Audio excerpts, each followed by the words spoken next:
So hi guys, welcome back again to my channel. It's me, Jonel Swung, of course. So for today's vlog guys, so another informative vlog na naman guys ang aking i-share sa inyo. And this time, it's all about sa mga mahilig mag-shopping dyan, lalo na sa TikTok. Meron silang mga bagong parang features yung TikTok shop wherein pwede kang umutang.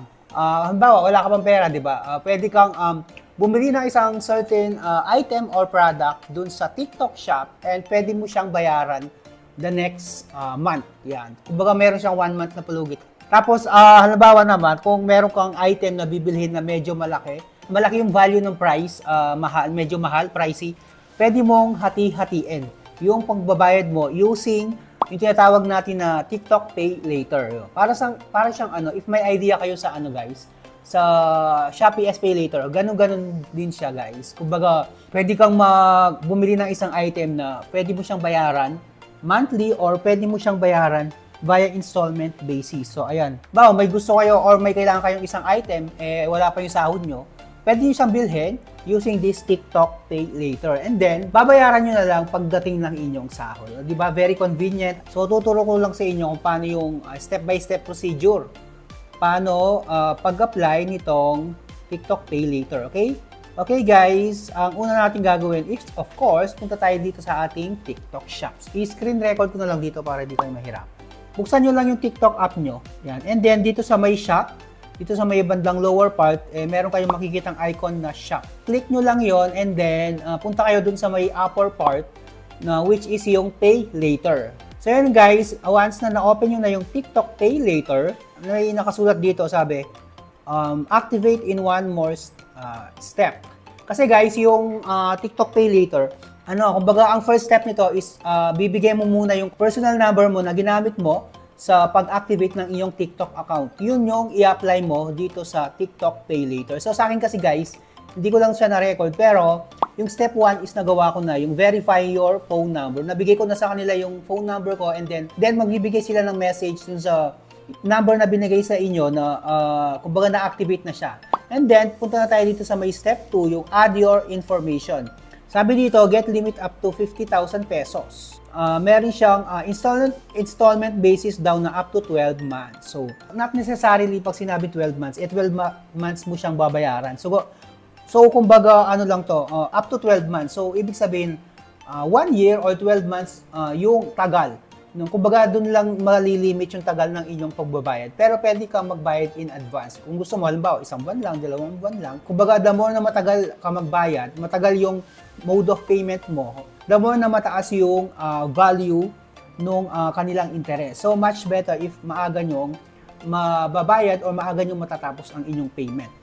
So, yan guys. So, dito na tayo sa step 2. ID verification. So, kapag mag-apply kayo, make sure na meron kayong ID. So, ito lang yung government issued ID. Hindi pwede yung secondary. Kasi, ito, may mga choices lang na ID dito. Yung PhilSys yung national ID. So, lahat naman tayo meron national ID.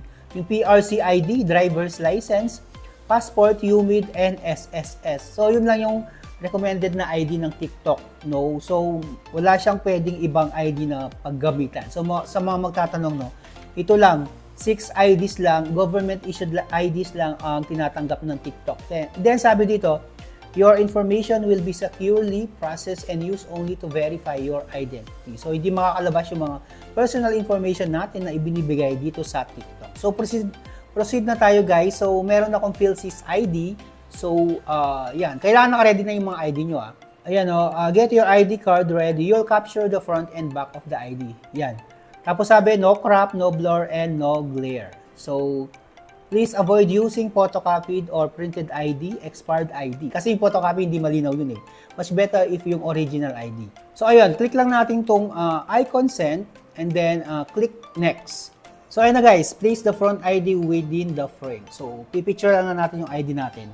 Sabi dito, confirm if all information is clear and readable. So, lahat ng mga text na nakalagay sa ating Philippine National ID, kailangan malinaw. So, i-center lang natin dito sa frame na nakalagay dito sa ating app. Automatic na yung makaka-capture. Hindi mo na kailangan i-click yung capture ng camera.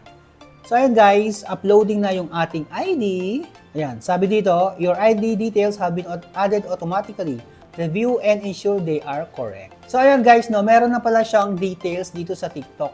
Siguro yung mga ginamit nating pag-apply dito sa mismong TikTok app, and ginamit na. Kasi nag-automatic na siya eh. Lahat, meron na siyang name and birthday ko, and then residential address, meron na rin siya gender, kompleto na siya. So, hindi ko na kailangan mag-fill up. So, kumbaga na-save na ng TikTok yung ating personal information. So, if okay na to guys, pwede nyo namang i-update to yung address nyo. Kung ito pa rin yung address nyo, pwede nyo namang i-update. Editable naman yung address. So, click lang natin tong confirm. Lumitaw itong liveness detection. Sabi, please proceed with face verification according to the on-screen instruction. So, ayan guys, facial verification muna tayo. Kailangan na selfie. Okay. Okay, 1, 2, ayan. Liveness detection succeed. Madali lang pala nyo guys yung facial verification. Click lang natin to continue. So, meron pang ibang details guys. Sabi dito, your details. Ayan. Meron tayong email address, education level, place of birth. So, i-fill up nyo na lang to guys. So, medyo madami. Pati yung work experience kailangan. Kasi, kumbaga parang doon nata sila nagbe-base nang ibibigay nila sa inyong CL or yung credit limit. Kumbaga, kung gaano kalaki yung sahod nyo. Kung sila magbabase. At yung company, meron din company dito eh. Tsaka yung payment, yung company, kung kailan yung binibigay yung payment, working experience, lahat ng mga, information nyo about sa work, ilalagay nyo. Kailangan honest kayo kasi doon sila magbabase kung eligible nga ba kayo na pautangin dito sa TikTok Pay Later. Okay? Click lang natin tong continue. If na-verify nyo na lahat, if klarado na sa inyo at tama naman yung lahat ng mga information. Meron ditong option na repayment due. Ayan, due date. Sabi dito, your repayment due date will always fall on the same day each month. You can select a repayment due date that suits your financial status. Meron dito 1st, 5th, and 15. So, pipiliin ko is 15. So, kailangan before 15, on or before 15, doon ka, yun yung pinaka-due date mo. Doon ka magbabayad. So, bahala kayo guys kung saan kayo mas maalwan. So, sa akin kasi it's 15. So, ayan guys, check ko lang lahat if tama yung mga details ko. And then, click na tayo dito sa, proceed na tayo dito sa continue. Yun na guys, tapos na siya guys. Actually, ayun o, mabilis lang. Nag-message agad sila sa aking TikTok shop. Sa TikTok account ko, sa TikTok shop, sabi dito, yun.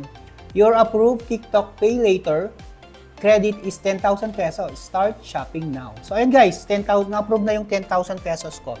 And then, nag-message din sila sa aking inbox sa number na binigay ko, na niregister ko. Yun, 10,000 pesos. So, ano guys, sa taas naman to, depende sa paggamit mo, kung madalas mo siyang gamitin. And, madalas kang, kumbaga yung payment mo is on time, hindi ka na-delay. So, tataas yung credit limit mo. Hopefully guys, nakatulong tong vlog ko. And if nagustuhan nyo tong video ko, don't forget to LSS, like, share, and subscribe. So, thank you very much guys for watching and hope to see you again sa aking next video. Ito pa rin si Jonel.